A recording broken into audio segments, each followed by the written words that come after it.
How do you plan your travels? Do you trust AI to build the perfect itinerary? Do you follow recommendations?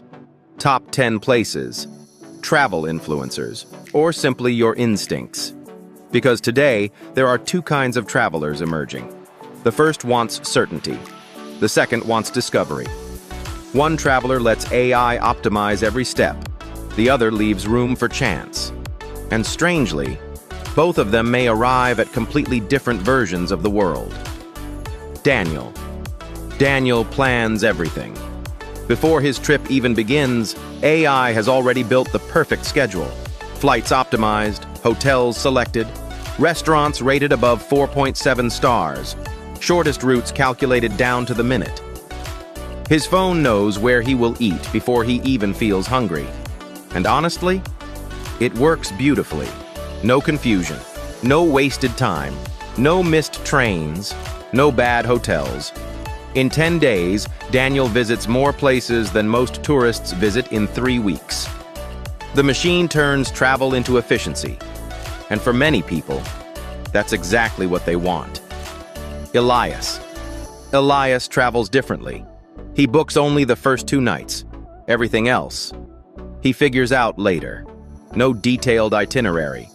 No optimized route.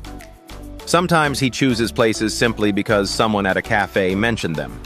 Sometimes he gets on trains without knowing exactly where he'll stop. And sometimes he gets completely lost. Objectively, Daniel's trip makes more sense. But something unusual begins happening to Elias. The journey slowly starts shaping him. The perfect trip. Daniel's AI planner guides him perfectly. The best viewpoint in Paris. The highest-rated cafe in Rome. The famous hidden beach everyone online now knows about. Every experience is smooth, predictable, optimized. And yet, after a while, something begins feeling strangely familiar. Not because the places are bad, but because he has already seen them thousands of times online before arriving. The machine helped him avoid surprises. But maybe it also removed anticipation. The wrong turn. One afternoon, Elias misses a train.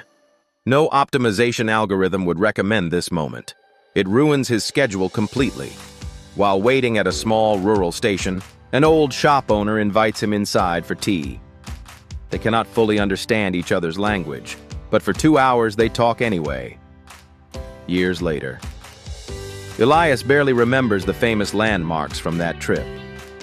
But he remembers that rainy afternoon perfectly. Because humans rarely remember trips through efficiency. They remember them emotionally. The difference. Daniel collected experiences. Elias absorbed them. Daniel saw more. Elias felt more. But that does not mean one journey was better. Because AI travel planners solve a real problem. Travel used to be stressful. People got stranded, lost money, booked terrible places, wasted days on bad planning. AI removes friction. And sometimes friction truly is unnecessary. But here's the deeper question. If every journey becomes perfectly optimized, what happens to discovery? Why AI can't dream? The truth is, AI understands patterns. It studies reviews, locations, prices, wait times, and human behavior. It knows where millions of people enjoyed themselves before. But it does not understand longing. It cannot wake up one morning with the strange desire to visit a forgotten town simply because something about it feels mysterious. It cannot feel wonder. It cannot stand silently before an ocean and suddenly rethink its entire existence. Because AI can calculate destinations, but it cannot dream about them. And maybe that changes everything. The unexpected moment. Toward the end of his trip, Daniel arrives early for a train in Kyoto. For once, there is no schedule to follow for the next hour. No recommendation. No itinerary notification. No optimized route. So he simply walks. He turns into a quiet side street almost by accident. And there, hidden between buildings, is a tiny ramen shop with only 4 seats inside.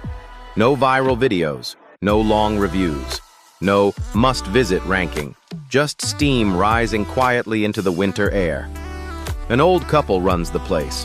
Nobody speaks much, but for the first time during the entire trip, Daniel stops checking his phone. He sits there longer than planned, not because the algorithm told him to, but because something about the moment feels real. And strangely, that unplanned hour becomes the part of the journey he remembers most. The hidden cost of optimization. Modern travel is increasingly becoming pre-experienced. Before arriving somewhere, people have already watched hundreds of videos about it. They already know the best angles, the best cafes, the best sunset spots. Even hidden gems are now crowded. The internet, and now AI, compresses the world into predictable experiences. But some of the most meaningful parts of life were never supposed to be predictable. The wrong turn, the random conversation, the quiet street with no reviews. The moment you stop searching for the best experience and simply experience something real.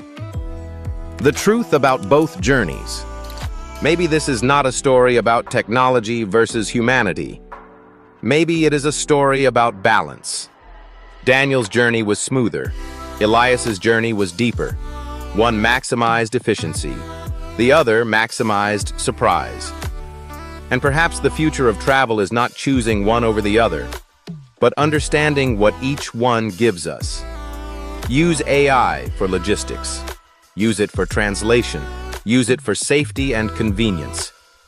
But leave some space untouched. Some room for uncertainty. Some room for life to interrupt the plan. Ending.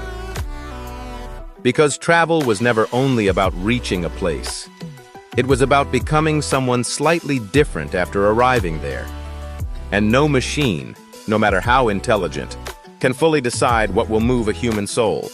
AI can show you the world, but only you can discover what it means to you.